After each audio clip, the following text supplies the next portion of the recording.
Maribel Santos believed changing her body would save her relationship, while Alonso Vega never realized that a single decision she made for him would quietly set her life on a path toward a tragic and irreversible ending.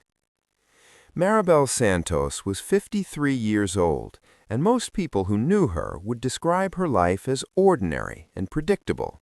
She lived alone in a modest rented house on the edge of a crowded neighborhood where the noise of traffic never fully disappeared. Her days followed the same pattern for years. She woke up early, prepared simple meals, and spent long hours hunched over her sewing machine. Fabric scraps covered her small workspace, each piece representing another commission completed for someone else's happiness. Maribel had spent most of her life putting others first. She had helped raise younger relatives, supported aging family members, and accepted responsibilities without complaint. As time passed, her own dreams slowly faded into the background. She told herself that stability was enough, that wanting more at her age was unnecessary. Still, when the house grew quiet at night, the loneliness settled heavily in her chest. She had been married once, long ago, but the relationship ended without drama or closure. After that, years slipped by without romance. Friends moved away, started families, or became busy with their own lives. Maribel remained behind, dependable and invisible. Birthdays became quieter. Reflections in the mirror felt less familiar. Each new wrinkle felt like proof that time was moving faster than she could accept. Everything began to change when Alonso Vega entered her life. He was attentive at first, energetic and full of stories about ambition and success. Being noticed again awakened something Maribel thought she had lost. She felt seen in a way she hadn't in years. Yet that attention came with an unspoken pressure. Alonso admired confidence, modern beauty, and youth. Even when he did not say it directly, Maribel felt the comparison. She started noticing herself more critically. Her body, once just a vessel that worked hard for her, became something she judged harshly. She lingered longer in front of mirrors, pulling at loose skin, comparing herself to women she saw online. Social media became both comfort and poison. Every image of transformation promised happiness, love, and admiration. Every before and after photo whispered the same message: change or be forgotten. Maribel never talked about these thoughts with anyone. She was ashamed of wanting to be desired at her age. In her mind, admitting insecurity felt like weakness. Instead, she buried those feelings beneath her daily routine. But insecurity has a way of growing quietly when ignored. It followed her through her work, her meals, and even her sleep. She began saving money more aggressively, cutting back on small comforts. She told herself it was for emergencies, but deep down she already knew the truth. She was preparing for something she had not yet fully admitted to herself. Each peso set aside felt like progress toward a solution that promised certainty. Maribel believed love required effort and sacrifice. She had been taught that if something failed, it was because she had not tried hard enough. That belief became dangerous as it turned inward. She blamed herself for feeling replaceable. She blamed her body for signs of age that were entirely natural. As days passed, the fear of losing Alonso grew stronger than the fear of changing herself. The idea of doing nothing felt worse than the risk of doing something drastic. Slowly, the decision took shape in her mind, no longer as a question, but as an answer. Maribel told herself this was not about vanity. She convinced herself it was about confidence, about taking control of her life. But beneath all the reasoning was a single quiet truth she never spoke aloud. She was afraid of being alone forever, and she believed that one decision could finally make her worthy of staying loved. Maribel spent several weeks researching in silence. Every night, after finishing her sewing work, she sat with her phone dimmed low, scrolling through pages she never would have opened before. Clinics advertised quick procedures, painless recovery, and life-changing results. Testimonials praised confidence and renewed relationships. The language was reassuring, almost hypnotic. Maribel focused on the success stories and avoided anything that mentioned risk. She told herself that fear was just another excuse for inaction. One clinic stood out. It did not have a long history or an impressive building, but it promised discretion, affordability, and fast scheduling. The reviews seemed genuine enough, and the photos looked convincing. Maribel did not question why the clinic emphasized speed over safety. She was more concerned about missing her chance. She contacted them using a private message, relieved that no phone call was required. Everything felt easier when it stayed quiet. She chose a date carefully, making sure it would not interfere with her sewing deadlines. She told her clients she was taking a short break due to fatigue. No one asked further questions. Maribel avoided family gatherings and ignored calls from relatives. She convinced herself that privacy was necessary. Deep down, she knew she did not want anyone talking her out of it. The day of the procedure arrived without ceremony. The clinic was located in a rented commercial space that looked temporary, almost unfinished. The waiting area smelled strongly of disinfectant, masking something unpleasant beneath it. Maribel noticed small details that made her uneasy, such as missing certificates and rushed paperwork, but she forced herself to stay calm. Turning back now would mean admitting doubt, and doubt felt unbearable. She signed documents she barely read. The language was technical and vague, full of assurances but little responsibility. Her hands shook slightly as she wrote her name, but she blamed it on nerves. She reminded herself that millions of women had done this before her and survived. She told herself she was being brave. The procedure itself passed in a blur. Time felt distorted, stretched thin by anxiety and hope. When it was over, Maribel felt groggy but relieved. She was told that discomfort was normal and that rest would solve everything. She was given medication and instructions, all delivered quickly as if efficiency mattered more than care. Before she fully understood what had happened, she was already being ushered out. At home, Maribel lay in bed staring at the ceiling, her body aching in unfamiliar ways. She tried to focus on the future instead of the pain. She imagined wearing new clothes, walking with confidence, and feeling secure in her relationship. Those thoughts carried her through the first restless night. The following days were harder than she expected. Swelling increased instead of fading. Simple movements became exhausting. She felt waves of nausea and pressure that did not feel right. Still, she told herself that recovery took time. She checked online forums, selectively reading posts that reassured her while ignoring those that warned of complications.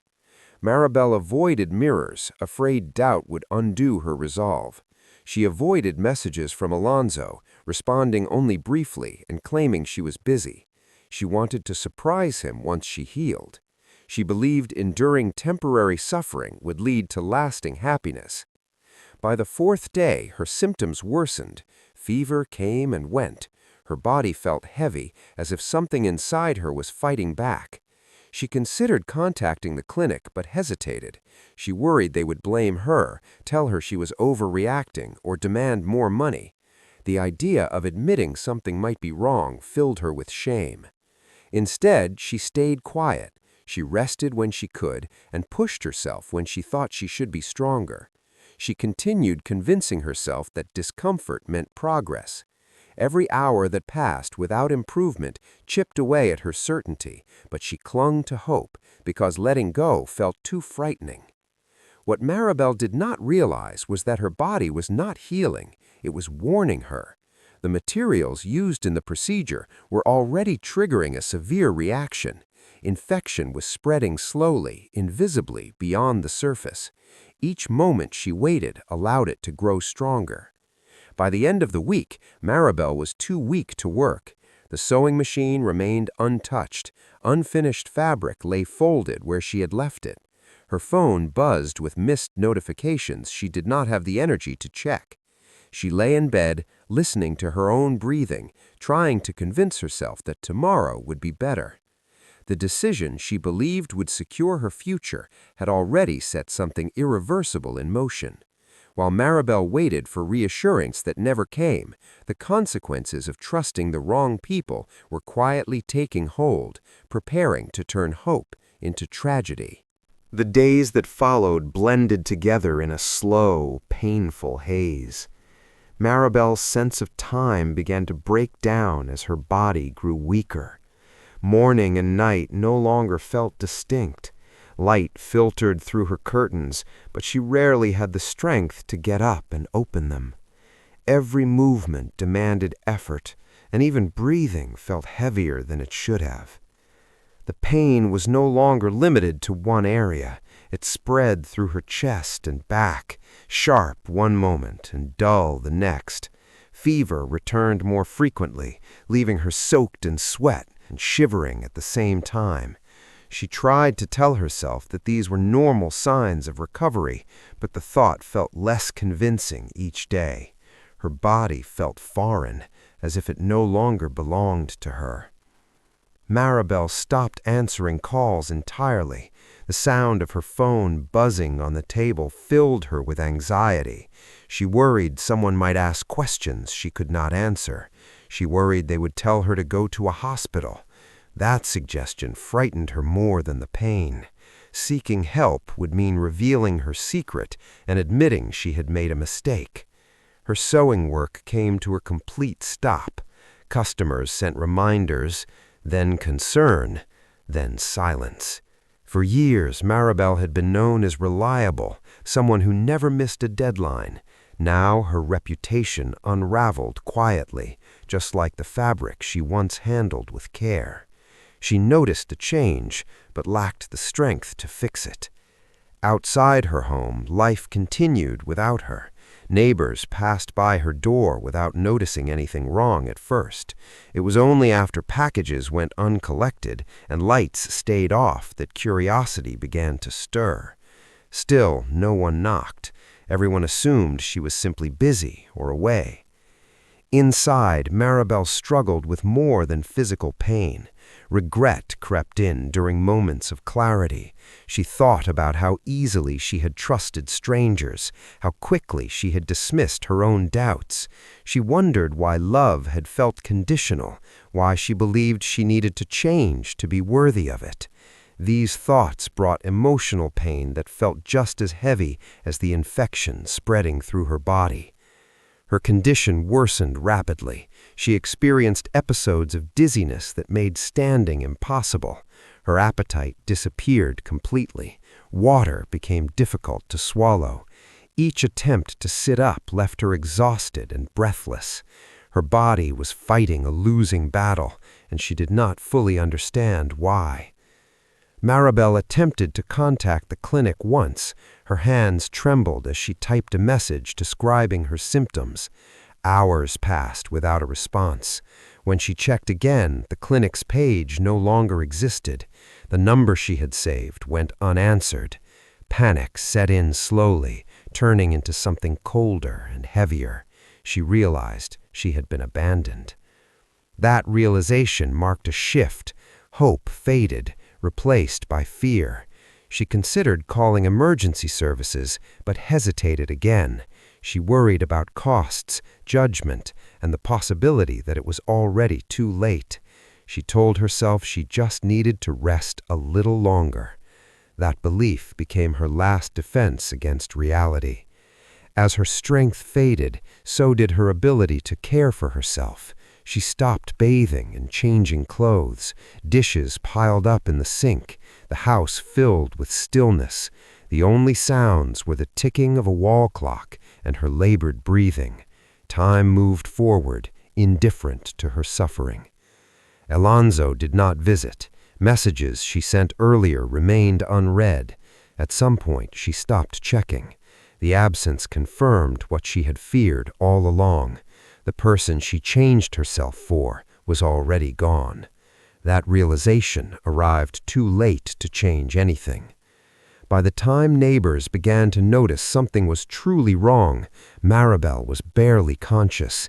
The infection had entered her bloodstream, causing her organs to weaken. Her temperature fluctuated dangerously. She drifted in and out of awareness, her thoughts fragmented and heavy. In her final moments of clarity, Maribel understood that her silence had cost her everything. The desire to be loved had pushed her into isolation, and isolation had allowed her condition to become fatal. She lay alone in her bedroom, surrounded by the life she had built, now powerless to save herself. What everyone had missed was not just the physical signs of her decline, but the emotional ones. Maribel had been disappearing long before her body failed.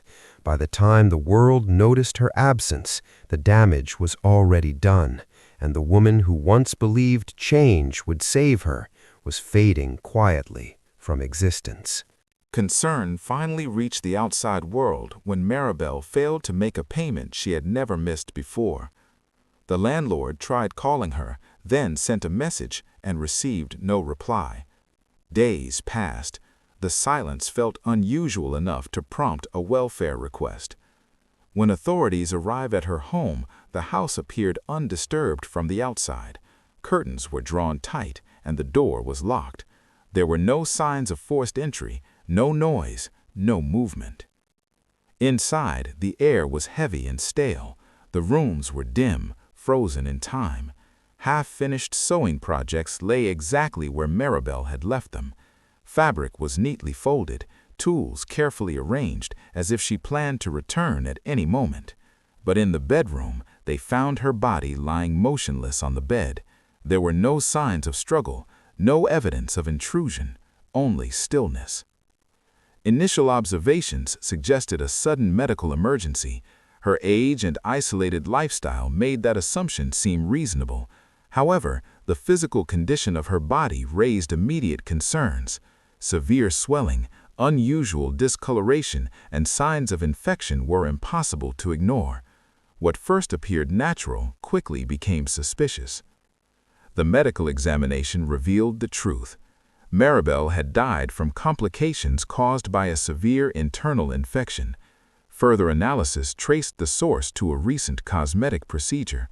The materials used were foreign and unregulated, triggering a violent reaction inside her body. The infection had progressed rapidly, overwhelming her system. Investigators turned their attention to the clinic responsible. The paperwork Maribel had kept was minimal and poorly documented. Names of medical professionals could not be verified. License numbers led nowhere.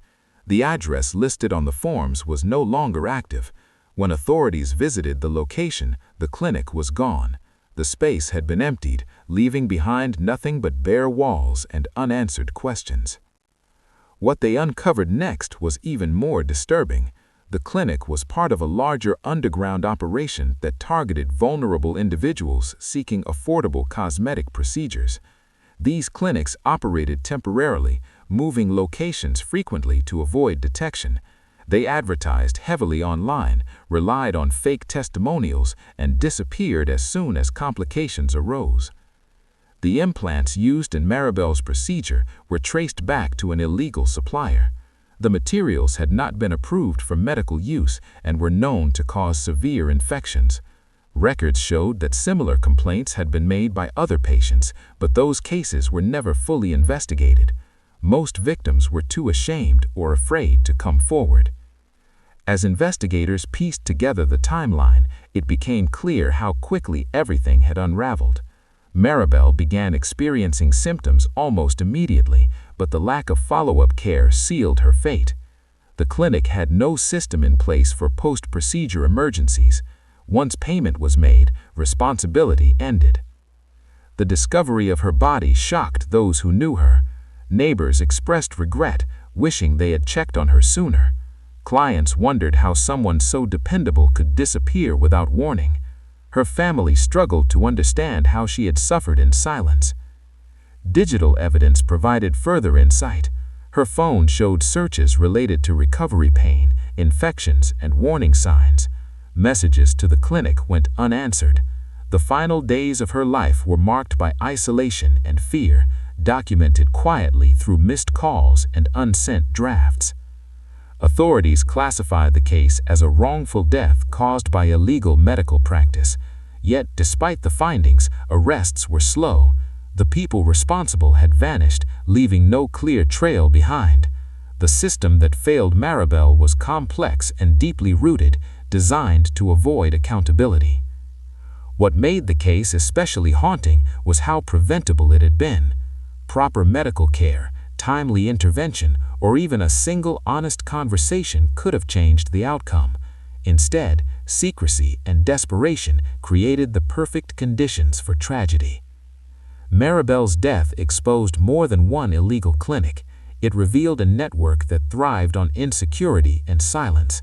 And while her case briefly captured public attention, the operators behind it continued to move, ready to repeat the cycle with someone else. By the time the investigation concluded, the truth was undeniable. Maribel did not die from a sudden illness. She died because trust was exploited, warnings were ignored, and help came too late. The unthinkable had happened, not in a moment, but through a series of quiet decisions that no one stopped in time. News of Maribel's death spread slowly at first, then all at once. What began as a quiet welfare check turned into a story that unsettled many people who saw themselves in her struggle. Social media posts questioned how a woman could die so suddenly without anyone noticing. As details emerged, public reaction shifted from confusion to anger. People demanded accountability, but answers were scarce. Maribel's family learned the truth in fragments. They discovered she had kept much of her life private, hiding fears she never felt allowed to share. The realization brought guilt and grief. They replayed old conversations, wondering which moment they could have reached her. The silence she maintained in life now echoed painfully after her death. Her memorial was small. A few relatives, some neighbors, and a handful of long-time clients attended. Stories described her as reliable, kind, and hard-working. No one spoke about the procedure directly, but everyone understood it had taken her life. The absence of Alonso was noticed immediately. He never sent condolences, he never appeared. For those who knew Maribel, that absence said more than words ever could. As investigators released their findings, Maribel's case became a warning shared across online platforms. Articles and videos highlighted the dangers of illegal cosmetic procedures and the emotional vulnerability that leads people to them. Her name was used as an example, not because she sought attention, but because her story revealed a hidden risk many ignored. The clinic was never reopened. The individuals behind it were never formally charged. They had vanished, leaving no faces to hold responsible. That lack of justice left many frustrated. It felt as though Maribel's life had been reduced to a statistic, another casualty in an industry that continued to operate in shadows. What lingered most was not just how she died, but why. Maribel did not pursue change out of vanity alone. She acted out of fear, fear of abandonment, fear of becoming invisible. Her story forced people to confront how often worth is tied to appearance, especially for women aging quietly out of public view. Advocacy groups used her case to push for stricter oversight and public education. They emphasized that desperation is often exploited by those promising quick solutions. Maribel's experience became a lesson taught in warnings, seminars, and awareness campaigns. Still, for every person who learned from it, many others remained at risk. Alonso erased Maribel from his life completely. Photos disappeared. Messages went unanswered. Friends noticed how quickly he moved on. That erasure became part of the tragedy. It confirmed that the love Maribel feared losing was never secure to begin with. The change she believed would save her relationship had cost her everything. In the months that followed, her house was cleared out. The sewing machine was unplugged, fabric was boxed and donated. Life moved forward for everyone else, but something about her story stayed behind. Those who heard it remembered the quiet way she lived and the loud consequences of her final choice. Maribel Santos wanted to feel chosen. She wanted reassurance that she mattered. Instead, she became an example of how loneliness can push someone toward irreversible decisions. Her death was not just a medical failure, but a social one, a failure to protect, to listen, and to remind people that they are enough as they are. The unthinkable did not happen all at once. It unfolded slowly, in moments of silence, hesitation, and misplaced trust. By the time the truth was clear, it was too late for Maribel. But her story remains, not as entertainment, but as a caution, a reminder that chasing acceptance at the cost of safety can end in tragedy, and that some decisions cannot be undone once the consequences begin. In the years after Maribel's story faded from headlines, its impact continued quietly in ways that were harder to measure. Her case did not spark sweeping reform or immediate justice, but it lingered in the background of conversations about safety, aging, and self-worth. For some, it became a passing cautionary tale. For others, it became deeply personal, a mirror reflecting choices they had once considered themselves. Online forums filled with anonymous confessions from women who admitted they had nearly made the same decision. Some spoke about appointments they canceled at the last minute. Others shared stories of procedures that went wrong but did not end in death. Maribel's name appeared again and again, not as gossip, but as a reminder of what hesitation could prevent and what silence could cost. Regulators announced investigations and promised tighter monitoring of private clinics, but progress moved slowly. Illegal operations adapted quickly, changing names, locations, and advertising methods. The system that failed Maribel proved difficult to dismantle.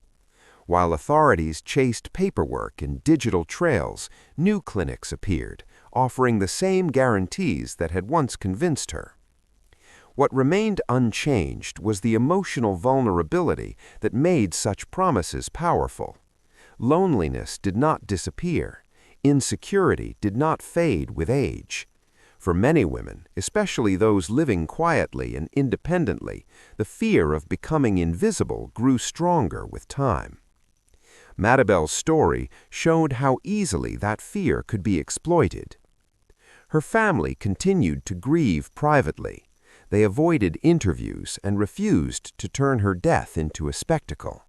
Instead, they honored her by speaking openly within their own circles about the pressure she must have felt.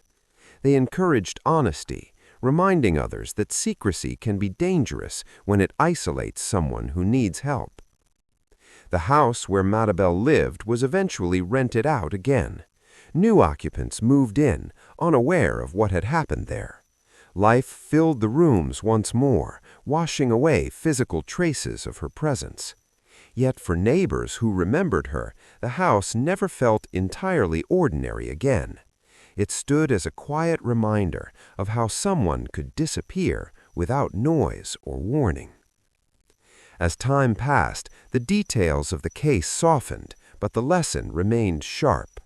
Maribel had trusted a system that saw her not as a person, but as a transaction.